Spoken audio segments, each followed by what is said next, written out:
ओम शांति। यही कलिजुग पर पुणी सत्यजुग निश्चित भाव आसब।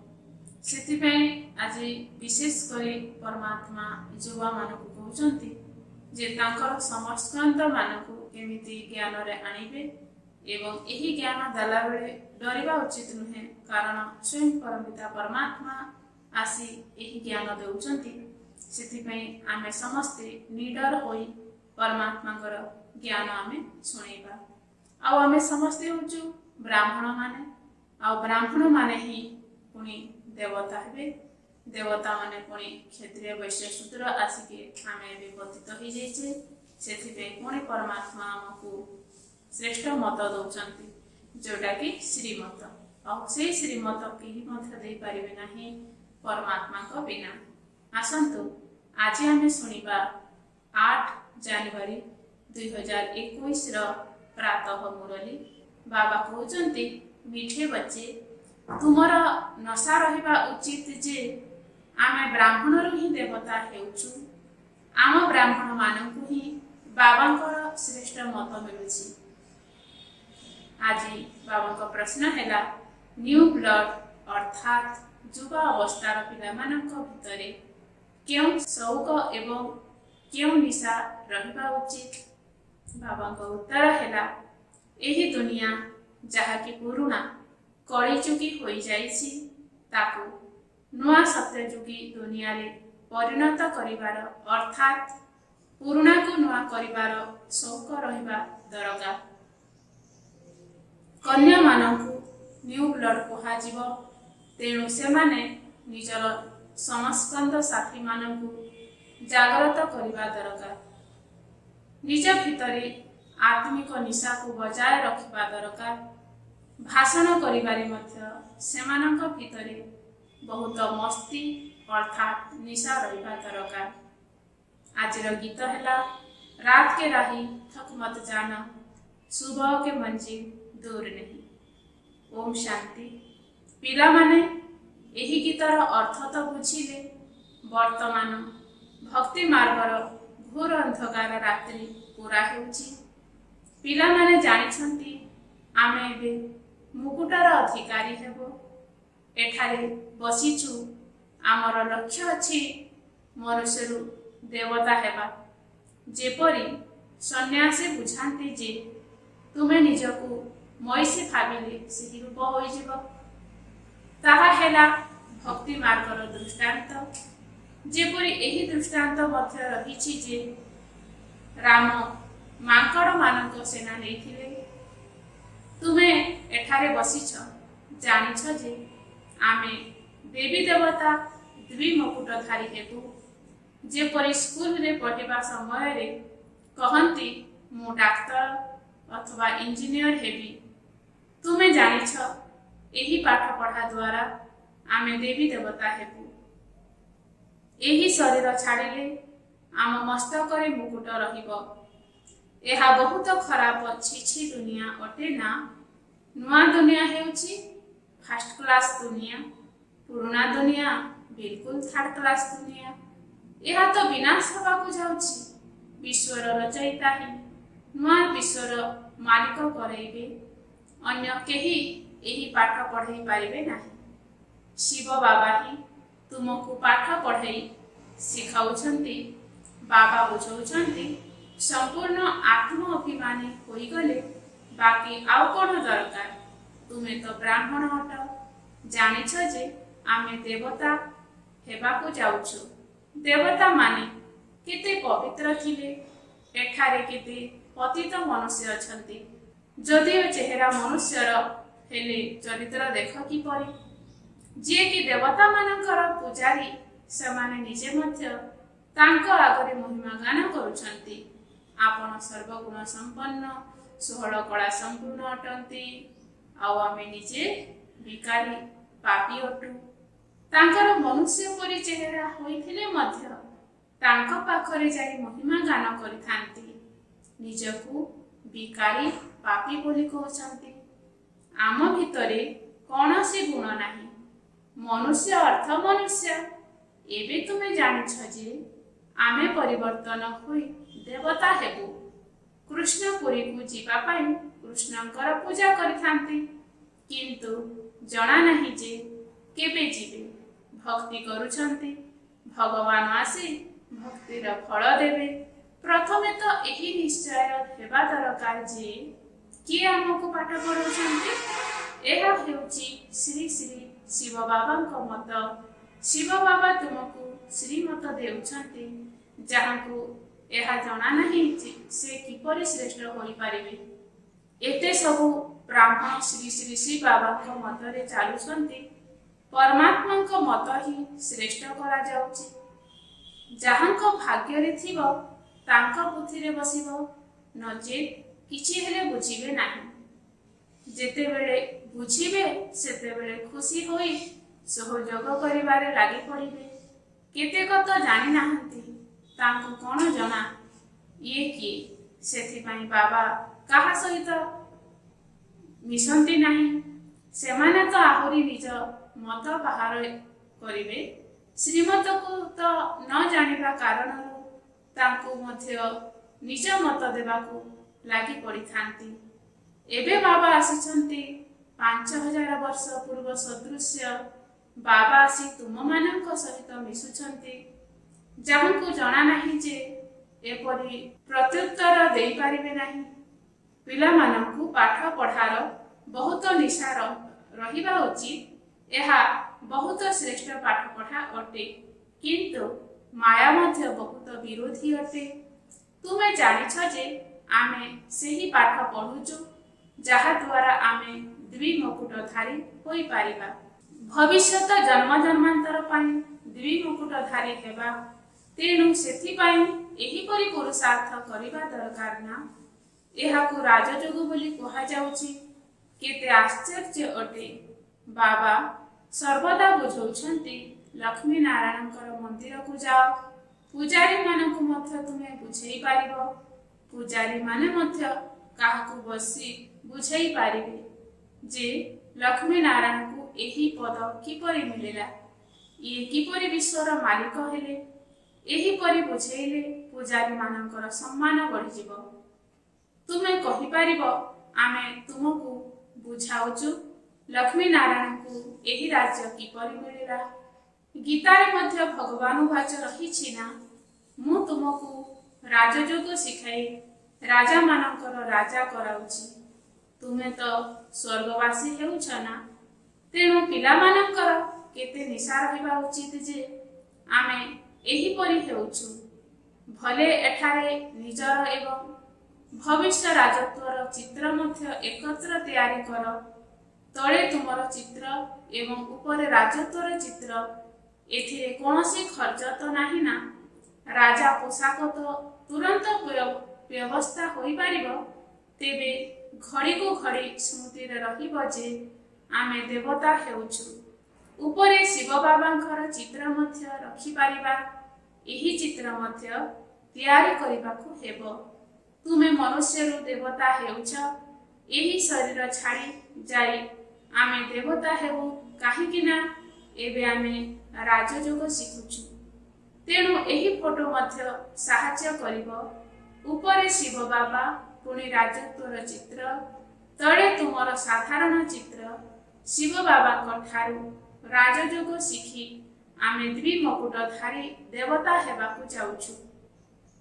जदि पाखरे चित्र थिबो तेबे केही भी पचारिले आमे कहि पारिबु आमको शिव बाबा ही शिखाउछंती।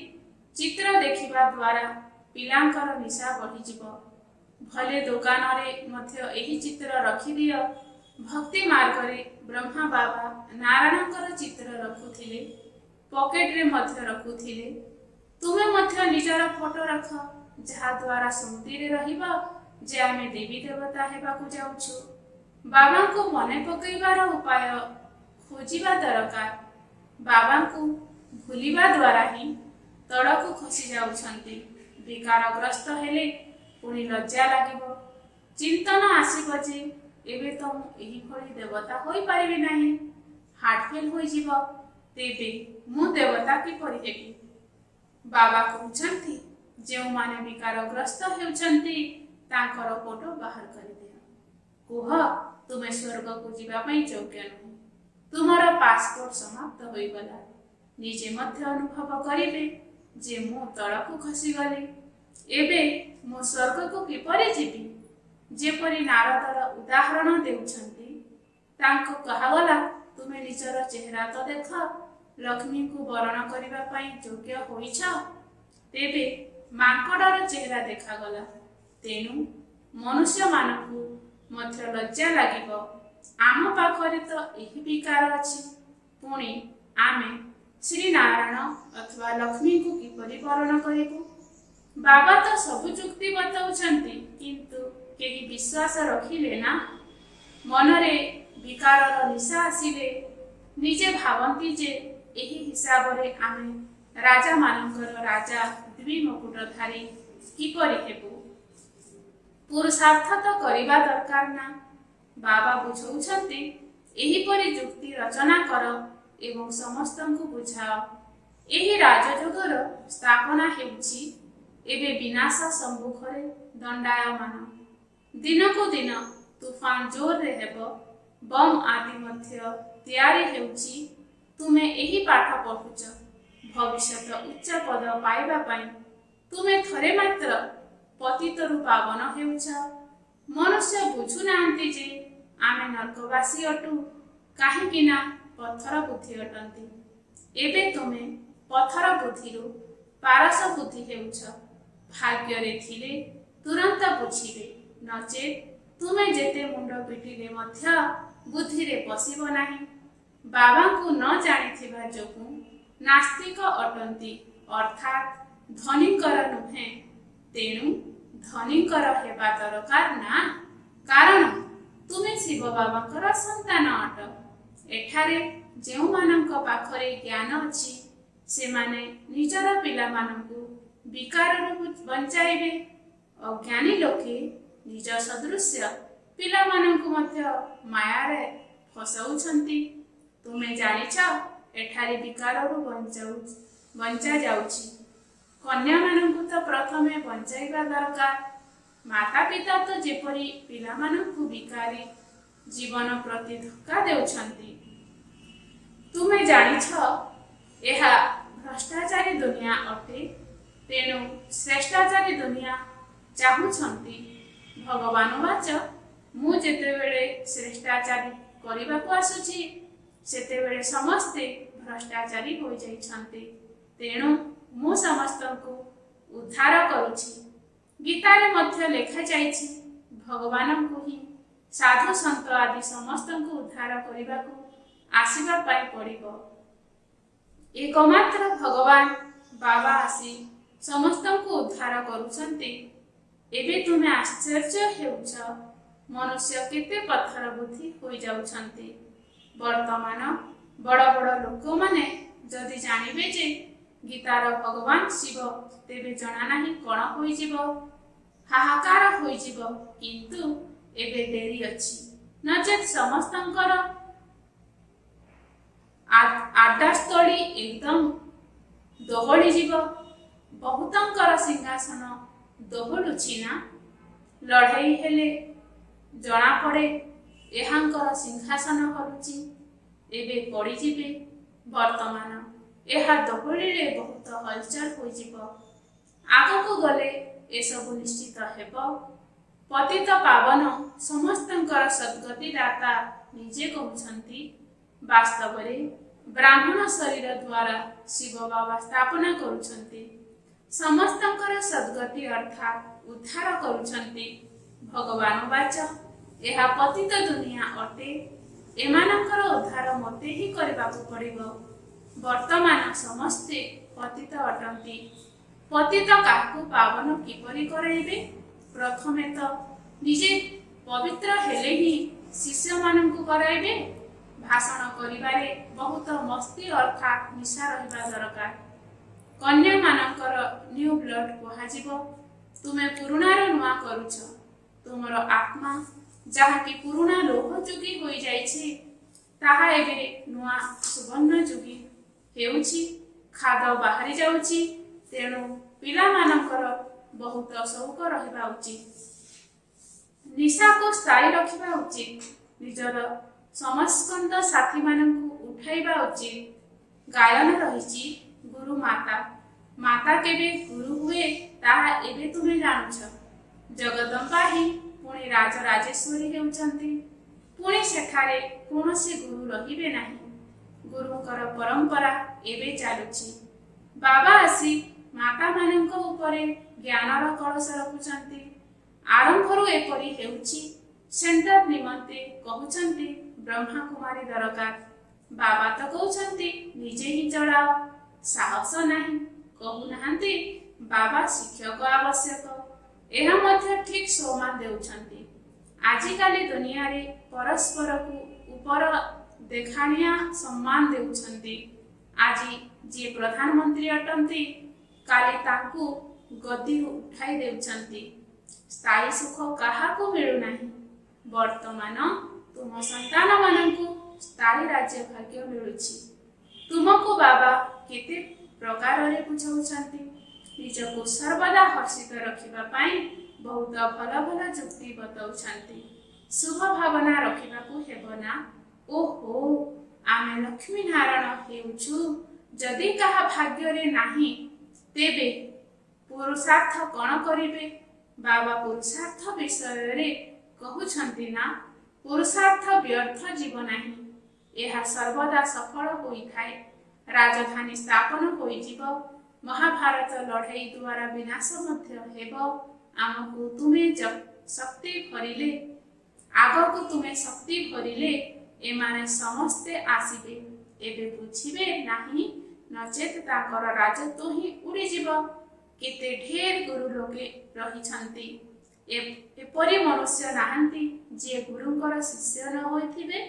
ଏଠାରେ ତୁମକୁ ସଦ୍ଗତି ଦେବା ପାଇଁ ଏକମାତ୍ର ସଦ୍ଗୁରୁ ମିଳିଛନ୍ତି। ସ୍ୱର୍ଗର ଚିତ୍ର ବହୁତ ଭଲ। ସ୍ୱର୍ଗ ହେଉଛି ସଦ୍ଗତି ଅର୍ଥାତ୍ ସୁଖଧାମ, ଆତ୍ମାର ଘର, ମୁକ୍ତିଧାମ। ବୁଦ୍ଧି ମଧ୍ୟ କହୁଛି ଆମେ ସବୁ ଆତ୍ମା ନିର୍ବାଣ ଧାମ ବାସିନ୍ଦା, ଯେଉଁଠୁ ପୁଣି ଆବାସର ଦୁନିଆକୁ ଆସୁଛୁ। ଆମେ ସେଠାକାର ବାସିନ୍ଦା ଅଟୁ। ଏହି ଖେଳ ହିଁ ଭାରତକୁ ଆଧାର କରି ନିର୍ମିତ ହୋଇଛି। ଶିବ ଜୟନ୍ତୀ ମଧ୍ୟ ଏଠାରେ ପାଳନ କରୁଛନ୍ତି। ବାବା କହୁଛନ୍ତି ମୁଁ ଆସିଛି, କଳ୍ପ ପରେ ପୁଣି ଆସିବି। ପ୍ରତ୍ୟେକ 5000 ବର୍ଷ ପରେ ବାବା ଆସୁଥିବାରୁ ସ୍ୱର୍ଗ ହୋଇଯାଉଛି। କହୁଛନ୍ତି ମଧ୍ୟ ଖ୍ରୀଷ୍ଟଙ୍କର ଏତେ ବର୍ଷ ପୂର୍ବରୁ ସ୍ୱର୍ଗ ଥିଲା, ପ୍ୟାରାଡାଇସ୍ ଥିଲା। ଏବେ ନାହିଁ, କିନ୍ତୁ ପୁଣି ହେବ। ତେଣୁ ନିଶ୍ଚୟ ନରକବାସୀଙ୍କର ବିନାଶ, ସ୍ୱର୍ଗବାସୀଙ୍କର ସ୍ଥାପନା ଦରକାର। ବର୍ତ୍ତମାନ ତୁମେ ସ୍ୱର୍ଗବାସୀ ହେଉଛ।